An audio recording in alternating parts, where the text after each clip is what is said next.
वासुदेवाय नमः ओम संकर्षणाय नमः ओम प्रद्युम्नाय नमः ओम निरुद्धाय नमः ओम केशवाय नमः ओम नारायणाय नमः ओम माधवाय नमः ओम गोविंदाय नमः ओम विष्णवे नमः ओम मधुसूदनाय नमः ओम त्रिविक्रमाय नमः ओम अमनाय नमः ओम श्रीधराय नमः ओम श्रीकेशाय नमः ओम अभय नमः ओम दामोदराय नमः ओम अस्याय नमः ओम कुर्माय नमः परागाय नमः नारसिंहाय नमः अमनाय नमः भार्गवरामाय नमः दशरथरामाय नमः बलरामाय नमः कृष्णाय नमः कल्किने नमः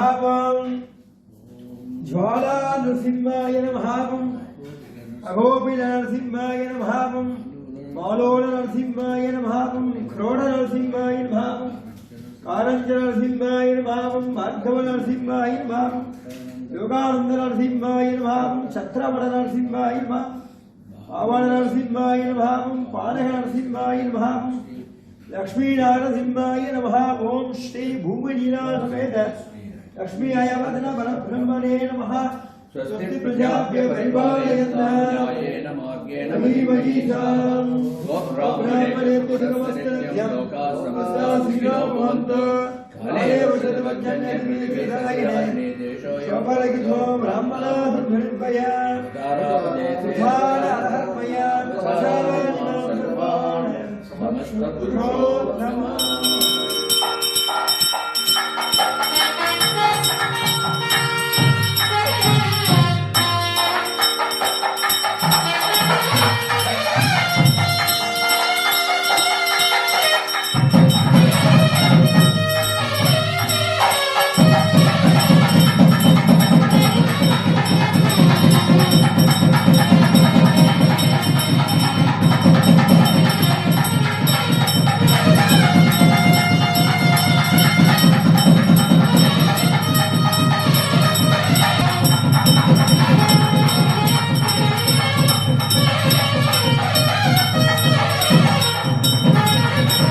नाथार्य कवितार्किह केसरी वेदांताचार्यवर्यो मे सन्निधत्तां सदाकृति रामानुजदयापात्रं ज्ञानवैराग्यभूषणं श्रीमद्वेङ्कटनाथार्यं वन्दे वेदान्तदेशिकं लक्ष्मीनाथसमारम्भां नादयामुनमध्यमाम् अस्मदाचार्यपर्यन्तां वन्दे गुरुपरम्परां ज्ञानानन्दमयं देवं निर्मलस्फटिकाकृतिम् आधारं सर्वविद्यानां हयग्रीवमुपास्महे दिशन्तु मे देव सदा त्वदीयाः दयातरङ्गानुचरा कटाक्षाः श्रोत्रेषु पुंसामपदं शरन्तीं सरस्वतीं संस्कृतकामधेनुं यस्याभवत् भक्तजनाद्रिहन्तुः पितृत्वम् अन्येषु अभिचार्यसूर्णं सम्पे अवतारदम् अमन्यरव्यं श्रीलक्ष्मीनृसिंहं नश्चरणं प्रबध्ये नीलातुङ्गस्तनगिरितटी शुद्धमुद्बोध्य कृष्णं पारात्यं स्वं श्रुतिसदशिरशुद्धमध्यापयन्ति चोत्सृष्टायां सरजनिगलितं या बलाग्रन्थबुद्धै गोतादस्यै नमिदमिदं भूयये वास्तु भूयः अन्नवयल पुதுவையாண்டால் அரங்கற்கு பண்ணுதிருப்பாவை பல்பதிகம் இன்னிசையால் பாடிக் கொடுத்தால் நற்பாமாலை பூமாலை சூடிக் கொடுத்தாலைச் சொல்லு சூடிக் கொடுத்த சுடகுடியே தொல்பாவை பாடி அருளவல்ல பல்வளையாய் நாடி நீ வேங்கடவர்க்கென்ன விதி என்னையும் மாற்றம் நாம் கடவா வண்ணமே நல்கு வேயற்புகள் வில்லிபுத்தூராடி பூரம் மேன்மேலும் மிக விளங்க விட்டு சித்தன் தூய திருமகளாய் வந்தரங்கனாக்கு துழாய் மாலை முடிதூடிக் கொடுத்த மாதே நியாயமுடன் திருப்பாவே பாட்டாரைந்தும் நீ உரைத்த தையுறு திங்கள் பாமாலை ஆயப்புகழ் 143 அன்புடனே அடியேனு கருசை நீயே. நமஸ்ததசே. இன்றைக்கு திருப்பாவையினுடைய 20வது பாசுரத்தை நாம் அனுசந்தானம் பண்ண வேண்டும். வழக்கம்போல் திருப்பாவையினுடைய பாசுர சுவாபதேச அர்த்த விசேஷங்களை அனுபவிப்பதற்கு முன்பாக சுவாமி தேசிகன் கோதாப்பிராட்டியினுடைய பிரபாவத்தை போற்றி பாடியிருக்கின்ற அந்த கோதாஸ்துதியிலிருந்து 20வது ஸ்லோகத்தை அனுசந்தானம் பண்ணிவிட்டு தொடர்ந்து திருப்பாவையினுடைய பாசுர விசேஷங்களை வழக்கம்போல் அனுபவிப்போம். தன்யே சமஸ்த ஜகதாம் பிதருத்தமாங்கே தொன்மௌலிமால்யப்பர சம்பரேண பூயா இந்தீவரஸ்ரஜமிவா தததி த்வதீயானி ஆகேகராணி பகுமான விலோகிதானி. இது கோதாஸ்துதியினுடைய 20வது ஸ்லோகம். கோதாப்பிராட்டியே எல்லா உலகிற்கும் எம்பெருமான் தான் தந்தையாக இருக்கின்றான். அவன் நீ சூடிக் கொடுத்த மாலையை தன் திருமுடியிலே சூடிக்கொள்வதால் தான் அவனது அன்பை கண்டு ஆனந்தித்து கொண்டு பெருமதிப்புடன் நீ அவனை அரைக்கண்ணால் ரசிப்பதை நாங்கள் காண முடிகின்றது.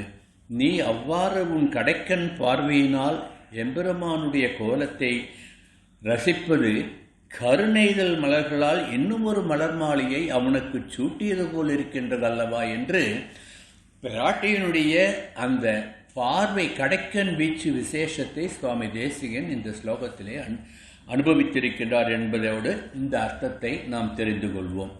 இதை மனதிலே கொண்டு இன்றைய பாசுர விசேஷத்தை திருப்பாவையினுடைய 20வது பாசுரத்தை அனுசந்தானம் பண்ணுவோம். 33 அமரர்க்கு முன் சென்று கப்பம் தவிர்க்கும் களியே துயிலழாய் செப்பமுடையாய் திரளுடையாய் செற்றார்க்கு வெப்பம் கொடுக்கும் விமலா துயிலழாய் செப்பெண்ண மென்முலை செவ்வாய் சிறுமருங்குல் நப்பின்னெனங்காய் திருவே துயிலழாய் உக்கமும் தட்டுளியும் தந்து உன் மணாலனை இப்போதே எம்மை நேராட்டேலோர் எம்பாவாய் என்பது இன்றைய 20வது பாசுரம். பகவானும் பிராட்டியும் திவ்ய மிதுனமாக திவ்ய இரட்டையர்களாக இருந்து இணை பிரியாமல் இருந்து நம்மை ரட்சிக்கின்றார்கள், நமக்கு கருணை மழை பொழிகின்றார்கள் என்பது வேதம் பகவானுடைய அனந்தமான கல்யாண குணங்களை சொல்லுகின்றது. இப்படி அனந்தமான கல்யாண குணங்களை குணசம்ருத்தி உடைய பரபிரம்மத்தினுடைய அவனுடைய அனுபவத்தை பெறுவதற்கு குணக்லேசம் உடைய நம்மால் எப்படி சேர்க்க முடியும் என்று நம்மால் ஐயப்பட்டால் அதற்குத்தான் பிராட்டி உபாயமாக இருந்து உபேயமான அந்த பரம்பொருளை நமக்கு காட்டிக் கொடுக்கின்றாள் என்பதுதான் இந்த பாசுரத்தினுடைய சுவாபதேசமாக நாம் அனுபவிக்க வேண்டும். 20வது பாசுரம் உபனிஷதமும் கீதையும் சார்ந்த சில தத்துவ கருத்துக்களை உள்ளர்த்தமாக சுவாபதேசமாக நமக்கு உணர்த்துகின்றது என்று பெரியவர்கள் அனுபவித்திருப்பார்கள். நப்பிண்ணை பிராட்டியை ஆண்டாள் நாச்சியார் திருப்பாவையிலே 3 பாசுரங்கள் வாயிலாக, அதாவது 18, 19, 20 இந்த 3 பாசுரங்களில் துயிலெழுப்புவது. அந்த 3 துயிலெழுப்பும் பாசுரங்களில் நப்பிண்ணையை துயிலெழுப்பும் கடைசி பாசுரம் 20வது பாசுரம். அம்பரமே தண்ணீரே பாசுரத்தில் அகாரத்தில் ஆரம்பித்து 18வது பாசுரமாகிய உந்து மதகளிற்றின் பாசுரத்தை உகாரத்தில் சொல்லி 20வது பாசுரமாகிய 33 என்பதை மகாரத்தில் தொடங்கி இடையிலே மகாலட்சுமி புருஷகார பூதையாக நம்மை ரட்சிப்பதை காட்டுவதற்காக, நமக்கு உபாயமாக இருந்து உபேயமாகிய அந்த எம்பெருமானை காட்டுவதற்காகத்தான் இந்த ஸ்லோகம். இந்த 3 பாசுரங்களுக்கு இடையிலே இந்த பாசுரம் மூவில் தொடங்குகின்ற 33 அமரருக்கு முன் பாசுரத்திற்கு முன்பு கூவில் தொடங்குகின்ற குத்துவிளக்கெரிய என்ற நேற்றைய பாசுரத்தை அமைத்து ஆண்டாள் நமக்கு அனுகிரகம் பண்ணியிருக்கின்றார். இங்கு இதை நாம் புரிந்து கொள்ள வேண்டும் என்றால், எதற்காக அகார உகார மகாரத்திற்கு இடையில் கூ என்று குத்துவிளக்கு என்ற பாசுரத்தை அமைத்து ஆண்டாள் நாச்சியார் நமக்கு அனுகிரகம் பண்ணியிருக்கின்றாள் என்பதை நாம் அனுபவிக்க வேண்டும் என்றால், கொஞ்சம் தமிழ் இலக்கணத்தை நாம் இங்கு சொல்லத்தான் ஆக வேண்டும். கூ என்பது 4ஆம் வேற்றுமை உருபு. தன்னை ஏற்ற பெயர் சொல்லின் பொருளை வேற்றுமை செய்துவதுதான் 4ஆம் வேற்றுமையாகிய கூ என்பதனுடைய அர்த்தம். அதாவது 4ஆம் வேற்றுமை பொருள் என்பது பெயரின் எழுவாய், பெயரின் என்றால் எழுவாய், எழுவாயின் பொருளை கோடற்பொருளாய் கொள்ளுவதுதான், வேறுபடுத்தி காட்டுவதுதான் அதன் வேலை என்பதனால், இன்னும் சற்று விளக்கமாக சொல்ல வேண்டும் என்றால், 4ஆம் வேற்றுமை உருவானது இதற்கு இது என்று வருவதற்குரிய எப்பொருளையும் ஏற்றுக்கொள்ளும் பொருளாக தன்னை ஏற்ற பெயரின் பொருளை வேற்றுமை செய்து காட்டும் என்பதுதான் இலக்கணத்தினுடைய மரபு.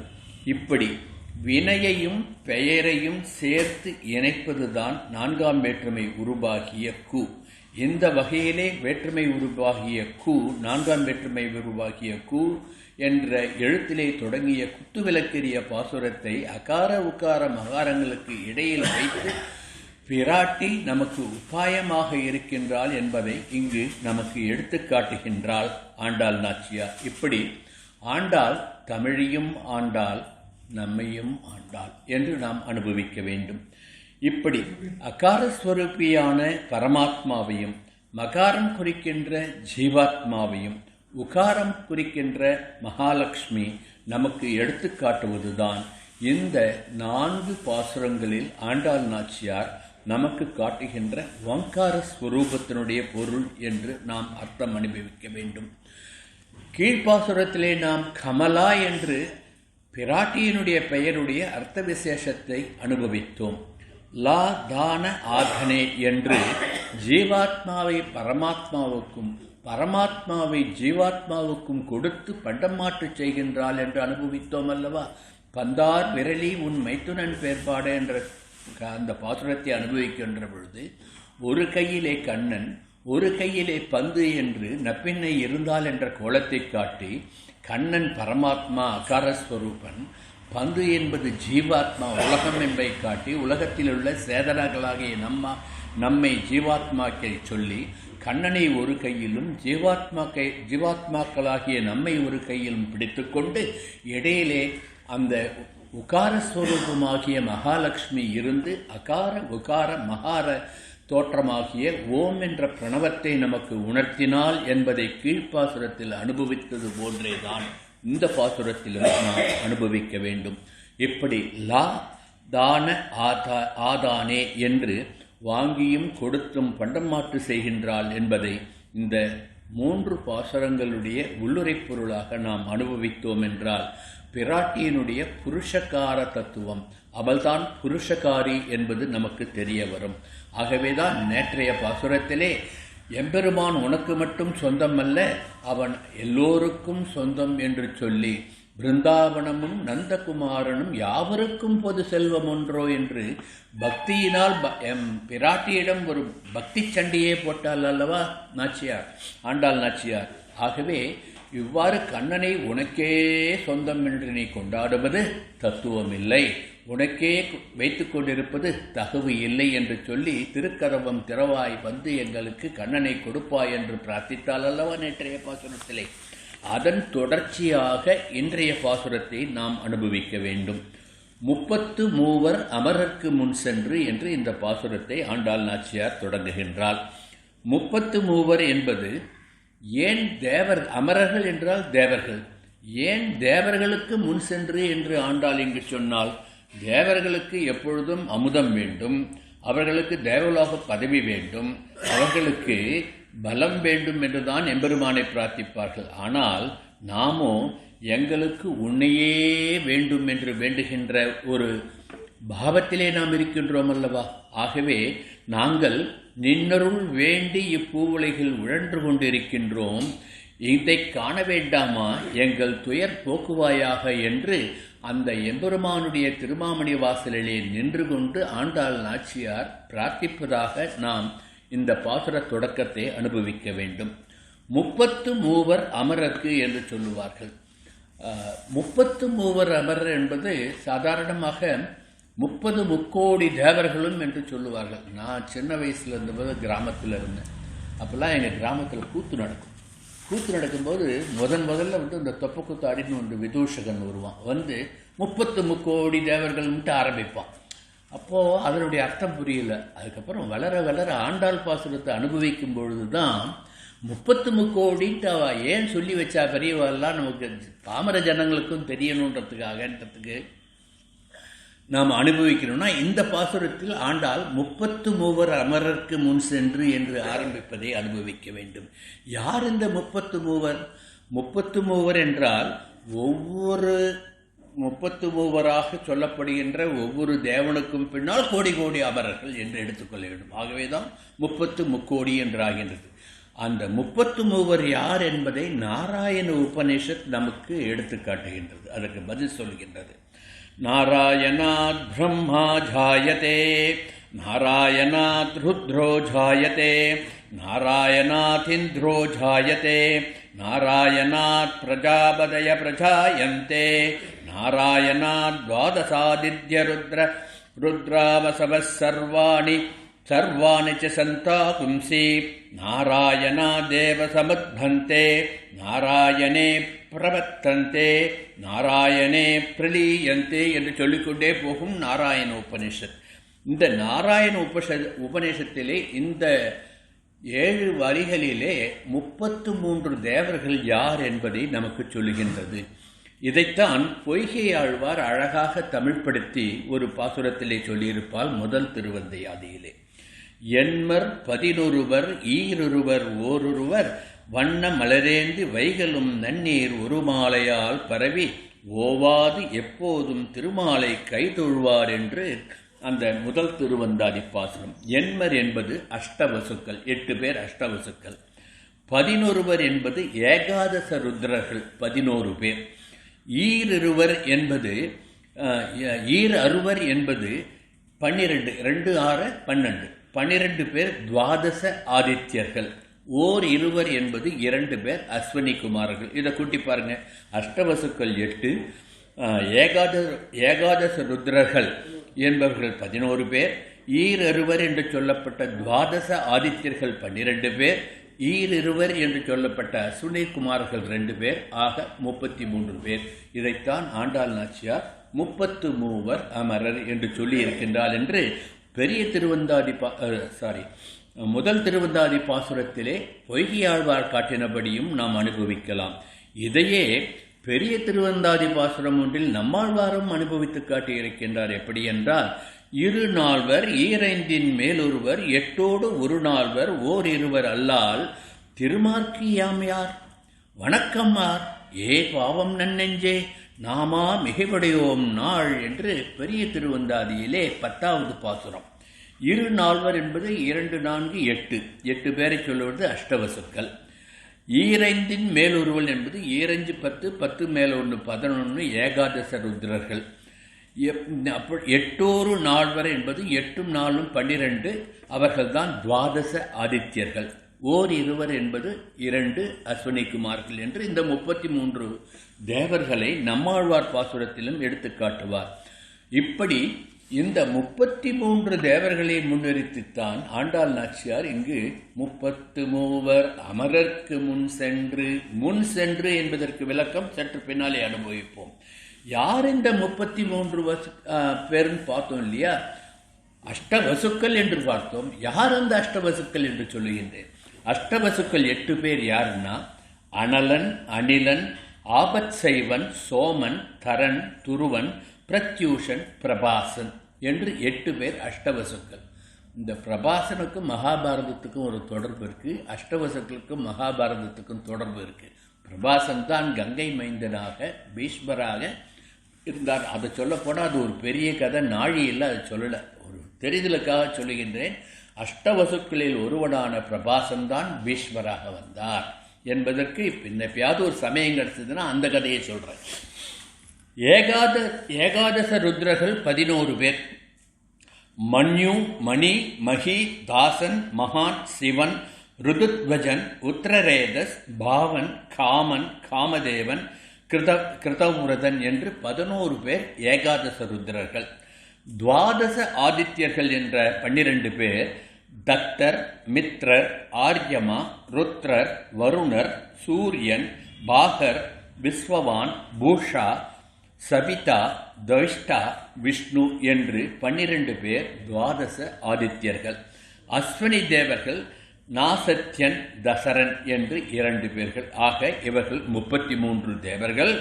இந்த 33 பேருக்கு ஒவ்வொருத்தரும் பின்னாலேயும் 1 கோடி தேவர்கள் என்று எடுத்துக்கொண்டோம் என்றால் 33 கோடி தேவர்கள். அதைத்தான் நாம் சாதாரணமாக வழக்கில் 33 கோடி தேவர்கள் சாட்சியாக என்று சொல்லுவார்கள். ஆகவே முக்கோடின்னா என்னன்றதையும் இங்கே நாம் அனுபவிக்கிறோம். முக்கோடின்னா 3 கோடி கிடையாது, கோடி கோடி கோடி, அதாவது கோடி கோடி கோடின்னு பெருக்கணும். அப்படி பெருக்கி பார்த்தோம்னா எப்படி வரும்? நம்ம தமிழில் எப்படி எண்ணிக்கை என்றோம்? 1, 10, 100, 1000, 10000, லட்சம், 10 லட்சம், கோடி, 10 கோடி சொல்லுவோம். அதுக்கு மேலே சொல்கிறதுக்கு தமிழில் வார்த்தை இருக்குது. 10 கோடிக்கு அப்புறம் அற்புதம், நிகற்புதம், கும்பம், கணம், கற்பம், நிகற்பம், பதுமம், சங்கம், வெல்லம், அந்நியம், அர்த்தம், பரார்த்தம், பூரியம், முக்கோடி, அப்புறம் மகாயுகம். அப்படியே வளர்ந்துட்டே போகும் தமிழில். இப்படியே நமக்கு கோடி வரையில் எளிதாக சொல்லிடுவோம். அதற்கு அப்புறம் சொல்கிறது முக்கோடி வரையில் பார்த்தோம்னா, எண்ணி பார்த்தோம்னா 1, 10, 100, 1000 எண்ணி பார்க்கும்போது முக்கோடி 21வது இடத்துல இருக்கும். ஆக 22வது வரிசையில் இருக்கும். ஆகையினால முக்கோடின்றதில் எப்படி பார்க்கும்? 3 போட்டு அதற்கு பக்கத்தில் 21 பூஜ்ஜியங்களை போட்டால் முக்கோடி என்பது கிடைக்கும். கணக்கு போட்டு பார்த்தோம். இப்படி 33 கோடி தேவர்களை ஆண்டாள் நாச்சியார் இங்கு சொல்லி, இந்த தேவர்களுக்கெல்லாம் முன் எங்களுக்கு அருள் புரிகின்ற எம்பெருமானே என்று பெருமாளை மங்களாசாசனம் பண்ணுகின்றால் என்று நாம் அனுபவிக்க வேண்டும். 33 அமரர்க்கு முன் சென்று. ஏன் முன் சென்று என்று சொல்லுகின்றாள் என்றால், தீவினைகளை நோக்கி நாங்கள் செல்வதற்கு முன்பாகவே எங்கள் இன்னல்களை களைவதற்காக நீ எங்களுக்கு அருள் செய்ய வேண்டும் என்று ஒரு அர்த்தம் கொள்ளலாம். இப்படி பொருள் கொண்டால் முன்னமே சென்று காப்பவன் பரமாத்மா என்பது தெளிவாகும். 33 அமரர்க்கு முன் சென்று கப்பம் தவிர்க்கும் களியன்னு அதனால்தான் சொல்லியிருக்கான்ட்டு அனுபவிச்சோம்னா, அச்சங்களை விலக்கி அபயமளிக்கின்ற பரமன் இப்படிப்பட்ட தேவர் கூட்டத்தையும் அவர்களுக்கு தலைவராக இருக்கின்ற 33 தேவர்களையும் இடர்கள் நெருங்குவதற்கு முன்பாகவே அவர்களுக்கு ரட்சணை பண்ணுவதற்காக இடர்களை களைந்து விடுவான் என்பதற்காகத்தான் காத்தருள்கின்ற கற்பகமாக இருக்கின்ற நாயகனே கண்ணா கண் விழிப்பாயா என்று இந்த பாசுரத்திலே ஆண்டாள் விழிக்கின்றாள்.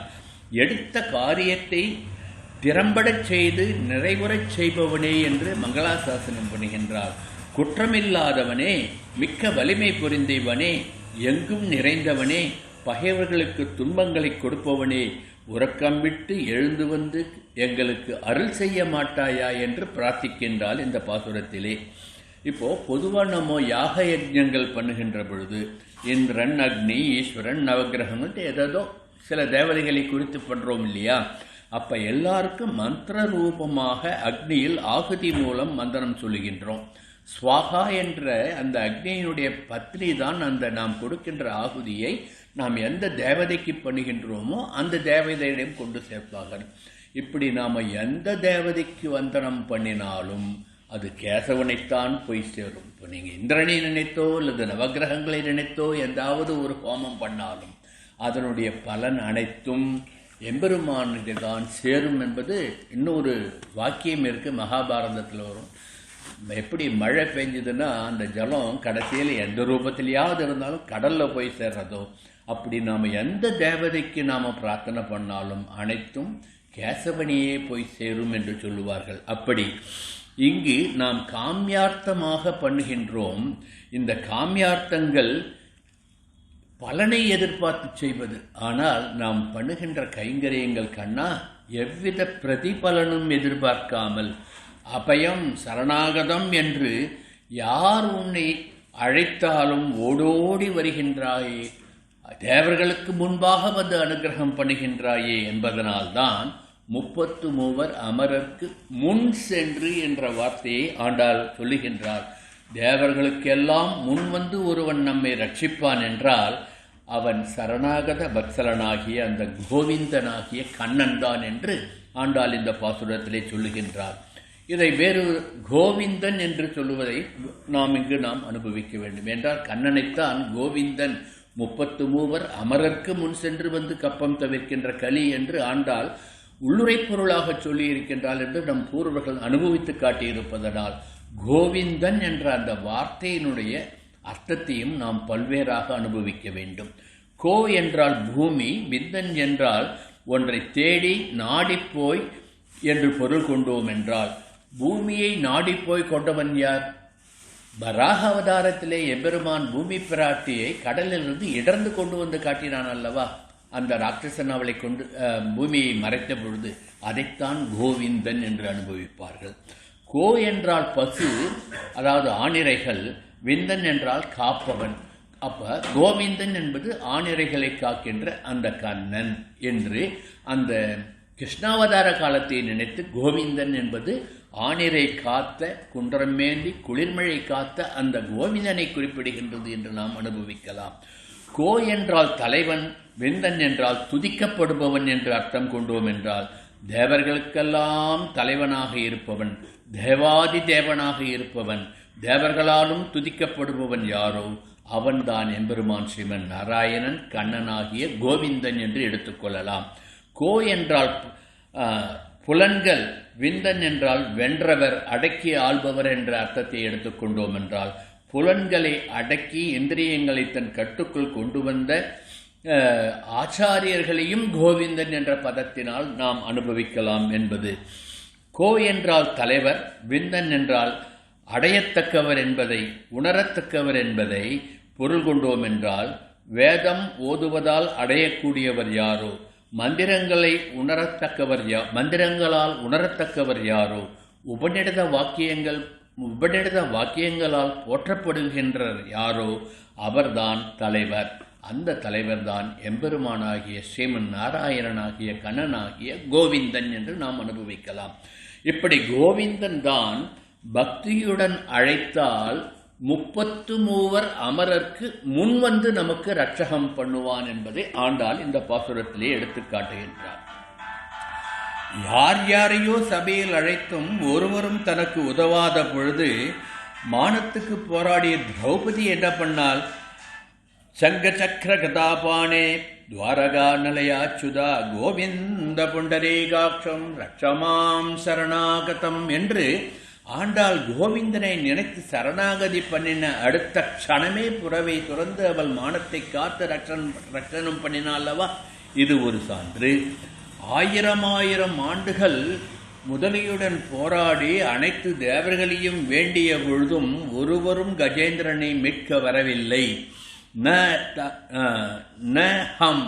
ஹம் என்று சொல்லி என்னால் முடியாது என்று ஓடிவிட்டார்கள். ஆனால் கடைசியாக கஜேந்திரன் யாரை சரணாகதி பண்ணால் நமக்கு காப்பார் என்பதை உணர்ந்து ஆதிமூலமே என்று கதறின அடுத்த க்ஷணமே ஆதிமூலன் ஓடோடி வந்து கஜேந்திரனை காப்பாற்றினான் அல்லவா? அதுதான் கோவிந்தனுடைய பெருமை. சுவாமி தேசிகன் கஜேந்திரனுக்கு 33 அமரருக்கு முன் சென்று எம்பெருமான் காப்பாற்றிய அந்த விருத்தாந்தத்தை அழகாக அஷ்டபுஜாஷ்டக ஸ்தோத்திரத்திலே ஒரு ஸ்லோகத்திலே அனுபவித்திருப்பார். கஜேந்திர ரக்ஷாத்வரிதம் பவந்தம் கிராகைரிவாகம் விஷயைர் விக்ருஷ்டः அபார விஜானதயாத் பாலம் ஆப்தம் சதாம் அஷ்டபுஜம் பிரபத்யே என்று சொல்லி, முதலைகள் போன்ற இந்திரிய விஷயங்களால் கவரப்பட்டவனான அடியேன் எல்லையற்ற ஞானம், பெருமை, கருணை ஆகியவற்றை உடைய 8 திருக்கரங்கள் உடைய அஷ்டபுஜ பெருமாளே, உன்னிடம் பிரபத்தி பண்ணுகின்றேன், உன்னிடம் சரணாகதி பண்ணுகின்றேன். கஜேந்திரனை காக்க விரைந்து ஓடி வந்து அவனை ரட்சித்தது போல் அடியேனையும் நீ ரட்சிக்க வேண்டும் என்று சுவாமி தேசிகன் அஷ்டபுஜ பெருமாளிடம் ஒரு பிரார்த்தனை பண்ணுவதை, கஜேந்திர மோட்சத்தினுடைய உள்ளடக்கி சொல்வதை நாம் இங்கு எடுத்து பார்க்க வேண்டும். எம்பெருமான் கோவிந்தனின் கண்ணனின் இந்த சௌலபியத்தை ஆழ்வார்கள் பல பாசுரங்களில் அனுபவித்திருக்கின்றார்கள். இந்த பாசுரங்களை எல்லாம் எடுத்துச் சொல்வதென்றால் எனக்கு இன்னும் 1 மணி நேரம் வேண்டும். அவகாசம் இல்லாததால் ஆழ்வார்கள் எடுத்துச் சொல்லியிருக்கின்றார்கள் என்பதோடு மட்டும் நிறுத்திக் கொள்கின்றேன். கூவி அழைத்தால் கோவிந்தன் வருவான் என்று சாதாரணமாக நாம் சொல்லுகின்றோம் அல்லவா? யார் கூவி அழைத்தது? ஆதிமூலமே என்று அந்த ஒரு பிராணி யானை கூவி அழைத்தது, கோவிந்தன் ஓடோடி வந்தான். திரௌபதி கூவி அழைத்தால் வந்து ரட்சணம் பண்ணான் என்று 33 அமரர்க்கு முன் சென்று கப்பம் தவிர்க்கும் கலியே என்று ஆண்டாள் இந்த பாசுரத்திலே இந்த விருத்தாந்தங்களை எல்லாம் உள்ளுரை பொருளாக வைத்து சொல்லுகின்றாள் என்று அனுபவிக்க வேண்டும். முன் என்ற வார்த்தையை ஏன் ஆண்டாள் இங்கு வைத்தாள் என்றும் நாம் சற்று சிந்தனை பண்ணி தெளிய வேண்டும். இதனுடைய தாத்பரியம் என்னவென்றால், புகழொன்றுமில்லா அடியேன் உன் அடிக்கீழ் அமர்ந்து புகுந்தேனே என்று பரிபூர்ணமான ஒரு சரணாகதி பண்ணால், நம்மாழ்வார் பண்ணது போன்று அந்த பரிபூர்ண சரணாகதியை நாம் பண்ணால் கண்ணனான கோவிந்தன் எப்பொழுதும் முன்னமாக வந்து நம்மை ரட்சிப்பான் என்று ஆண்டாள் நமக்கு உபதேசம் பண்ணுகின்றாள். முன் வந்து என்ற அந்த பாசுர வரிகளால் இந்த முன் என்பது இடத்திலும் முன், காலத்திலும் முன் என்று அனுபவிப்பார்கள் பெரியவர்கள். இடத்தில் முன் வந்து நிற்பதற்கு ஆழ்வார் பாசுரத்திலே பெரிய திருமொழியிலே அனுபவித்தது போன்று, திருமங்கை ஆழ்வார் அனுபவித்தது போன்று, பற்றவர் வீயக்கோல் கையில் கொண்டு பார்த்தன் தேர் முன் நின்றானை. அங்கு தேர் முன் நின்றவன் எம்பெருமான் கண்ணன் என்று எடுத்து காட்டுகின்றார். காலத்தின் முன் வந்து நிற்பான் என்பது எப்படி? தன்னுடைய அடியவர்க்கு துன்பம் வரும் என்று எம்பெருமான் முன்னதாகவே உணர்ந்து அடியவர்களை ரட்சிப்பான் என்பதை, துர்வாச முனிவருடைய கோபத்தினால் தன் பக்தனாகிய அம்பரீஷனுக்கு துன்பம் நேரும் என்பதை முன்னதாகவே உணர்ந்து அவருக்கு தன் சக்கராயுதத்தை கொடுத்து வைத்திருந்தான் அல்லவா? ஆகவே முன்வந்து காப்பவன், காலத்தினாலும் முன்வந்து பின்னால் என் பக்தனுக்கு இது போன்ற துன்பம் வந்தால் அவனை காக்க வேண்டும் என்று அம்பரீஷனுக்கு தன் சக்கராயுதத்தை கொடுத்து காத்த அந்த வைபவத்தை தான் முன் என்ற வார்த்தையிலே சொல்லி, அவன் காலத்திலும் முன்வந்து உதவுவான், இடத்திலும் முன்வந்து உதவுவான் என்று ஆண்டாள் நாச்சியார் நமக்கு எடுத்து காட்டுகின்றார். இன்னொரு விளக்கம் சொல்ல வேண்டுமென்றால், அல்லது உதாரணம் சொல்ல வேண்டுமென்றால், பாரத போரிலே கர்ணன் அர்ஜுனன் மீது நாகாஸ்திரத்தை ஏவுகின்றான். அப்பொழுது நாகாஸ்திரம் அர்ஜுனனுடைய தலையை கில்லாதவாறு தேரை சற்று அழுத்தி அங்கு காப்பாற்றினான் அல்லவா, ரட்சகம் பண்ணினான் அல்லவா. அப்போ என்னாச்சு, நாகாஸ்திரம் அர்ஜுனனுடைய கிரீடத்தை தட்டி கொண்டு போய்விட்டது. ஆக தலைக்கு வந்தது, தலைப்பாயோட போயிடுது. இதுதான் பழமொழி. இப்படி தான் அனுபவித்திருப்பார்கள். இன்னொரு விஷயம் சொல்லணும்னா, பாரத போரிலே பாண்டவர்களை ரட்சணம் பண்ணுவதற்காக, அர்ஜுனனை காப்பாற்றுவதற்காக, கர்ணனுக்கு முக்தி அளிப்பதற்காக கர்ணனினுடைய கவச குண்டலத்தை இந்திரன் மூலம் யாசகமாக வாங்கச் செய்தான். அப்பொழுதும் அவன் தர்மம் அவனை காத்து கொண்டு நின்றதால் கண்ணனே இறங்கி வந்து அவனே அந்த கர்ணனிடம் சென்று அவன் செய்த தர்மங்களை எல்லாம் தானமாக வாங்கி கொண்டு அவனுக்கு ரட்சணம் பண்ணான் அல்லவா. இதுதான் கர்ணன் செய்த புண்ணியத்தின் பலன் அனைத்தையும் எம்பெருமான் முன் பெற்றதற்கு ஒரு சான்று என்று அனுபவிக்கலாம். இன்னும் முன் என்பதற்கு ஜெயத்ரதனை வதம் செய்து அவனுடைய அர்ஜுனனை காப்பாற்றுவதற்காக என்ன பண்ணான் பகவான், தன் சக்கராயுதத்தாலேயே முன்னமே சூரிய பகவானையே மறைத்து காட்டினான் முன் வந்து. இப்படியெல்லாம் பக்தர்களுக்கு எப்பொழுதெல்லாம் துன்பம் வருகின்றதோ அப்பொழுதெல்லாம் முன் சென்று காப்பவன் அல்லவா கோவிந்தனாகிய கண்ணன் என்பதை உணர்த்த இந்த பாசுரத்திலே 33 அமரர்க்கு முன் சென்று கப்பம் தவிர்க்கும் கலியை என்று ஆண்டாள் நமக்கு எடுத்துக்காட்டுகின்றாள். இப்படி துன்பம் வரும்பொழுது காத்து அடியார் துயர்களையெல்லாம் துடைத்த கோவிந்தனான கண்ணா, நீ இன்னும் ஏன் எங்களுக்கு அருள் புரியாமல் இருக்கின்றாய்? உன்னை பற்ற வேண்டும் என்று ஆடி ஆடி அகம் கரைந்து உன்னை நாடி வந்து அடியார்கள் தூயோமாய் வந்து உன் தூமலர் தூவி தொழுது வாயினால் பாடி மனத்தினால் சிந்தித்து உன்னை துதிக்கின்ற எந்த அடியவர்க்கும் நீ கருணை மழையால் பொழிவித்து காப்பாற்றுவாய் அல்லவா. ஆகையால் நின்னருளால் கதியின்றி மற்றொன்றறியேம் என்று நின் வாசற்கடையிலே வந்து நிற்கின்றோமே, இன்னும் ஏன் கதவும் திறந்து எங்களுக்கு வந்து அனுகிரகம் பண்ணவில்லை என்று ஆண்டாள் பிரார்த்திப்பதாகவும் இங்கு நாம் அனுபவிக்கலாம்.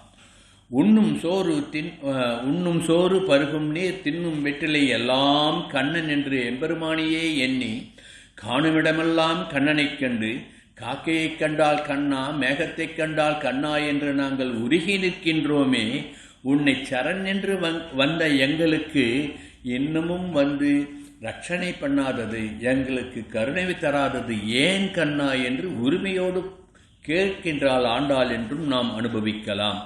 ஆகவே முன் வந்து ஏன் கதவம் திறக்காமல் இருக்கின்றாய், உன்னையே நாங்கள் நாடி வந்திருக்கின்றோமே என்று கேட்கின்றாள். உன்னையே நினைத்திருக்கும் எங்களுக்கு அருள மாட்டாயா? கடலமுதான பிராட்டியை அகலகில்லேன் என்று ஆகத்தில் வைத்துள்ளாய், எங்களை என்ன செய்ய உத்தேசித்திருக்கின்றாய் கன்று கண்ணனிடம் ஒரு ஏக்கமாக கோபமாக கேட்பதாகவும் இதை நாம் முன் வந்து என்பது என்ற பாசுர வரிகளுக்கு அர்த்தமாக அனுபவிக்கலாம். ஆகவே ஆயர்குலத் தோழியருடன் கண்ணனிடம் வந்து முறையிடுகின்ற இந்த பாங்கை 33 அமரர்க்கு முன் சென்று என்ற பாசுர வரிகளிலே ஆண்டாள் உள்ளுரை பொருளாக சுவாபதேசமாக அமைத்திருக்கின்றார். கப்பம் தவிர்க்கும் கலியே துயிலழாய் என்று சொல்கின்றாள். கப்பம் என்றால் என்ன? கம்பனம் என்ற சமஸ்கிருத வார்த்தை தான் தமிழிலே கப்பம் என்று மருவி வந்திருக்கின்றது. கப்பம் என்றால் நடுக்கம் என்று ஒரு பொருள் உண்டு. வரி திரை என்றும் அர்த்தம் இருக்கின்றது. வரி, வட்டி, காணிக்கை என்றெல்லாம் கப்பத்துக்கு அர்த்தம் உண்டு. நடுக்கம் என்ற அர்த்தமும் உண்டு. இந்த 2 அர்த்தத்திலையும் எப்படி இந்த வார்த்தையை ஆண்டாள் நமக்கு எடுத்துக்காட்டுகின்றாள் என்று அனுபவிக்க வேண்டும். கப்பம் தவிர்க்கும் களி என்றால் நடுங்குகின்ற தேவர்களுடைய துயரை தடுத்து நிறுத்தி அவர்களை காப்பாற்றிய எம்பெருமானே என்று எடுத்துக்கொள்ளலாம். அதையே நாம் திரை, வட்டி, காணிக்கை என்ற பொருளை எடுத்துக்கொண்டால் நாம் எம்பெருமான் நமக்கு செய்கின்ற அந்த கடாட்சத்திற்கு, கருணை மழைக்கு நம்மளுடைய காணிக்கை என்று எடுத்துக்கொண்டு கப்பம் தவிர்க்கும் கலியே என்று அவனை நாவினால் பாடி மனத்தினால் சிந்திக்க வேண்டும் என்றும் எடுத்துக்கொள்ளலாம். இதுதான் கண்ணன் பகவத்கீதையிலே எப்போ சொல்கிறான்னா, எப்போ நான் வருவேன் என்பதை சொல்லுகின்றான். யதா யதா ஹி தர்மஸ்ய க்ளானிர்பவதி பாரதா அப்யுக்தானாம் அதர்மஸ்ய ததாத்யானம் சுஜாம்யகம் பரித்ராணாய சாதூனாம் விநாசாய ச துஷ்கிருதாம் தர்ம சம்ஸ்தாபனார்த்தாய சம்பவாமி யுகே யுகே என்று சொல்லி எப்பொழுதெல்லாம் அதர்மம் தலையெடுக்கின்றதோ அப்பொழுதெல்லாம் நான் தர்மத்தை காப்பாற்றுவதற்காக வந்து உதிப்பேன் என்று சொன்னாயே கண்ணா, கப்பம் தவிர்க்கும் களியே கண்ணா, இப்பொழுது நாங்கள் உன்னை சரணாகதி பண்ணி வேண்டுகின்றோம், எங்களுக்கு வந்து கருணை மழை தா என்று ஆண்டாள் வேண்டுவதாக கப்பம் தவிர்க்கும் களியே என்ற வார்த்தைக்கு அர்த்தம் கொள்ளலாம். மறுபடியும் அதுக்குள்ளே இன்னொரு அர்த்தம் பார்ப்போம். கலி என்ற சொல் என்ன சொல்லுகின்றது? கலி என்பது சப்தம், ஒலி என்று பொருள்படும். ஆகவே ஒலி அல்லது ஓசை, இங்கு ஏது ஒலி ஓசைன்னா, உன் திருநாமங்களை நாங்கள் ஜபித்துக் கொண்டிருக்கின்றோம், வாயினால் பாடி துதிக்கின்றோமே, அந்த சப்தத்தை கேட்கவில்லையா, உன் திருச்செவியை ஏற்கவில்லையா என்று கேட்பதாக கப்பம் தவிர்க்கும் கலியை துயிலழாய் என்று சொல்லுகின்றால் ஆண்டாள் என்று நாம் அனுபவித்தோம் என்றால் இந்த பாசுர விசேஷம் நமக்கு நன்றாக தெரிய வரும். இப்படி நடுங்கிய தேவர்களுடைய நடுக்கத்தை தீர்த்தாயே கண்ணா, எங்கள் துன்பம் தீர்ந்திட வந்து அருளமாட்டாயா? தேவர்களின் நடுக்கம் எதிரிகளால் வந்தது, ஆனால் எங்களுடைய நடுக்கம் உன்மேல் கொண்ட காதலால், உன்மேல் கொண்ட அன்பினால், உன்மேல் கொண்ட பக்தியால் வந்தது. நானும் யானும் நீ, நீயும் நான் என்று நாங்கள் உன் மீது வைத்திருக்கின்ற அந்த அபாரமான நம்பிக்கையினால், பக்தியினால் எங்களுக்கு பாச நடுக்கம், பக்தி நடுக்கம் வந்திருக்கின்றது. தேவர்களுக்கு வந்த நடுக்கம் பிற அசுரர்களால், எதிரிகளால் அவர்களுக்கு வந்தது. எங்களுக்கு வந்திருக்கின்ற நடுக்கம் பக்தி மேலிட்டினால், நாங்கள் உன் பேர் வைத்திருக்கின்ற அன்பின் மேலிட்டினால் வந்த நடுக்கம். ஆகவே கப்பம் தவிர்க்கும் களியே துயிலெழுந்து வந்து எங்களை காப்பாற்று என்று ஆண்டாள் பிரார்த்திப்பதாக அனுபவிக்க வேண்டும். கலியே துயிலழாய் என்று தான் சொன்னால், கலி என்பதற்கு சப்தம் என்று அர்த்தம் கொண்டோம் என்றால் கண்ணன் கடவுள் அல்லவா, கடவுளே துயிலழாய் என்று சொல்லாமல் ஏன் கலியே துயிலழாய் என்று சொன்னால் என்றால், இங்கு சப்த ரூபமாக உன் திருநாமங்களை சொல்லுகின்றோம் என்று சொல்லி அனுபவிக்கின்றாள் என்று நாம் அனுபவிக்க வேண்டும். இதைத்தான் பெரியவர்கள் சொல்லுவார்கள், நேமியை விட நாமம் உயர்ந்தது என்று சொல்லுவார்கள். அதாவது நேமி என்றால் நாமத்தை உடையவன். எம்பெருமானை விட எம்பெருமானுடைய திருநாமத்திற்கு நாம் ஜபிப்பதால் உடனடியாக நம்மை வந்து காப்பாற்றும் என்பதை கீழே நாம் அனுபவித்தோம் அல்லவா. ரட்சமாம் சரணாகதம் புண்டரீகாஷ்டா என்று அன்று கோவிந்தனை அவள் வேண்டின அடுத்த க்ஷணமே ஓடி வந்து கோவிந்த நாமம் காப்பாற்றியதல்லவா திரௌபதியை. அதை நினைத்துத்தான் இங்கு சப்த ரூபத்திலே வாயினால் பாடி உன் பெயரை சொல்லுகின்றோம், மனிதனால் சிந்தித்து உன்னுடைய பெருமைகளை போற்றி பாடுகின்றோம். ஆகையினால் நாங்கள் பக்தியினால் நடுங்குகின்றோம், அன்பினால் நடுக்கம் கொண்டிருக்கின்றோம். எங்கள் நடுக்கத்தை தீர்த்து எங்களை அரவணைத்து எங்களை காப்பாற்றுவாயாக என்று ஆண்டாள் பிரார்த்திப்பதாக நாம் எடுத்துக்கொள்ள வேண்டும். ஆகவே கலியே என்ற சொல்லுக்கு சப்தம் என்று பொருள் கொண்டால் எம்பெருமானுடைய திருநாமத்தினுடைய பெருமையை ஆண்டாள் சொல்லுகின்றாள். இதை இந்த நாம மகிமையை சொல்ல வேண்டும் என்றால் அஜாமிலன் கதையை சொல்ல வேண்டும். அது கண்டாகர்ணன் என்று ஒருத்தன் இருந்தான். காதல் எப்போ பார்த்தாலும் மணியை கட்டிட்டு இருப்பான். ஏன்னா பெருமாள் திருநாமம் காதலை கேட்கக்கூடாதான், தலையாட்டிகிட்டே இருப்பானா. அந்த கதையெல்லாம் சொன்னால் இன்னும் நிறைய நாழி ஆகும். ஆக பெருமாளுடைய திருநாமத்தினுடைய பெருமையை, நாம மகிமையை சகஸ்ரநாமம் போற்றுகின்றது. நாம் சகஸ்ரநாமம் சேவித்து அனுபவிக்கின்றோம் அல்லவா. ஆகவே தான் இங்கு நாமத்தினுடைய பெருமையை சொல்லுவதற்காகத்தான் கலியே என்ற வார்த்தையை ஆண்டாள் நாச்சியார் உபயோகித்திருக்கின்றாள் என்று சொல்லுகின்றார். விஷ்ணு சகஸ்ரநாமத்தினுடைய பெருமை எம்பெருமானுடைய திருநாமங்களை சொல்லுவது. அது என்ன 1000 நாமங்கள் மட்டுமல்ல, சகஸ்ரம் என்றால் பல பல என்று அர்த்தம், பல ஆயிரங்கள். அதனால்தான் ஆழ்வார் பலபலவே ஆபரணம் பலபலவே நாமங்கள் என்று போற்றினார். ஆக சகஸ்ரநாமத்தில் எம்பெருமானுக்குள்ள பல்வேறு கல்யாண திருநாமங்களிலே பொறுக்கி எடுத்து முத்துக்களாக ரத்தினங்களாக கோர்த்து நமக்கு கொடுக்கப்பட்டது தான் சகஸ்ரநாமம். அந்த சகஸ்ரநாமத்தினுடைய மற்றொரு பெருமை, எம்பெருமானே பக்கத்தில் இருந்து தான் செவிமடுத்து கேட்டது தான் அதனுடைய உயர்வு. இப்படி உன் நாமத்தினுடைய பெருமையை சொல்லுகின்றோமே கலியே துயிலழாய், சப்தத்தினால் சொல்லுகின்றோமே கலியே துயிலழாய் என்று ஆண்டாள் சொல்லுகின்றாள். இதை ஒரு சுபாஷிதத்தின் மூலம் நாம் நன்றாக உணரலாம். என் முகூர்த்தம் க்ஷணம் வாபி வாசுதேவோன சிந்தையை சாகானி தத் மகச்சித்திரம் சாப்ராந்தி சக விக்ரியா என்பது ஒரு சுபாஷிதம், அதாவது பழமொழி. எந்த க்ஷணம் நாம் எம்பெருமானை நினைக்காமல் இருக்கின்றோமோ அந்த க்ஷணமே நமக்கு ஆபத்து என்று இந்த வாக்கியம் சொல்லுகின்றது. ஆகவே அப்படியெல்லாம் நினைந்து பக்தி மழையில் நனைந்து நாம் உன் திருவடியை சரணடைய வந்திருக்கின்றோம். நீயே கதி என்று வந்துவிட்டோம். எங்களுக்கு நீ கருணை மழை பொழிய வேண்டும். நீங்காத செல்வமாக, எங்களுக்கு திருத்தக்க செல்வமாக உன்னையே வேண்டி நிற்கின்றோம். ஆகவே கண்ணா, உன்னையே எங்களுக்கு தாய் என்று ஆண்டாள் இந்த பாசுரத்திலே சொல்லுவதாக நாம் அனுபவிக்க வேண்டும். ஏன் பெருமாளுடைய நாமத்தை சொல்ல வேண்டும் என்பதற்கு, நாமத்தினுடைய ஏற்றத்தை சொல்லுவதற்கு கதையை சொல்லாமல் பகவத்கீதையிலேயே எம்பெருமான் சொன்ன ஒரு ஸ்லோகத்தை மட்டும் எடுத்து காட்டுகின்றேன். மரண காலத்தில் என்னை பற்றி யார் நினைக்கின்றார்களோ அவர்களை நான் ரட்சணம் பண்ணுகின்றேன் என்று பகவான் பகவத்கீதையிலே சொல்வான். அந்த காலேச்சமாம் ஏவ ஸ்மரன் முக்வா கலேவரம் எப்ராயுதிசா மத்யாபம் யாதீனாஸ் எத்ர சம்சயா என்று பகவத்கீதையிலே இறக்கின்ற நேரத்திலும் என்னை எவன் நினைக்கின்றானோ அவனை நான் என்னுடைய பக்தனாக ஏற்றுக்கொண்டு அழைத்துச் செல்வேன் என்று சொல்வார். ஆகவேதான் பெரியாழ்வார் திருமொழியிலே ஒரு பாசுரத்திலே சொல்லுகின்றார் பகவான் பகவத்கீதையிலே சொன்னதை, ஏய்ப்பு என்னை வந்து நலியும் பொழுது அங்கு ஏதும் நான் உன்னை நினைக்க மாட்டேன். அப்போதைக்கு இப்போதே சொல்லி வைத்தேன் அரங்கத்தரவனை பள்ளியானே என்று சொல்வார். நான் மரண காலத்தில் எப்படி இருப்போமோ, கட்ட போல இருப்பனோ, ஸ்மரணை இருக்குமோ இருக்காதோ, அப்போ எப்படி உன்னை நான் நினைக்க போகணும் மாட்டேனோ. அதனால் மரண காலத்தில் நீ நினைக்க சொன்னாய் அல்லவா, நான் இப்பயே சொல்லி வச்சிடறேன், நமோ நாராயணா என்று உன் திருநாமத்தை என்னை நீ அப்பொழுது காப்பாற்று. அப்பொழுது எனக்கு எந்த ஸ்திதியில் நான் இருப்பேன்னு எனக்கு தெரியாதுன்ட்டு பெரியாழ்வார் கேட்டார் அல்லவா. அதைத்தான் நாம மகிமையாக நாம் இங்கு நாம் அனுபவிக்க வேண்டும். கப்பம் தவிர்க்கும் களியே தொழிலாய். இந்த நாம மகிமையை இன்னும் நிறைய ஆழ்வார் பாசுரங்களில் சொல்லலாம். மணி ஆயிண்டே இருக்கிறதால அதெல்லாம் இங்கே நான் எடுத்து சொல்லலை. ஆகவே மனம் உருகி அசைக்க முடியாத நம்பிக்கையோடு பகவானை பிரார்த்தனை பண்ணினார்.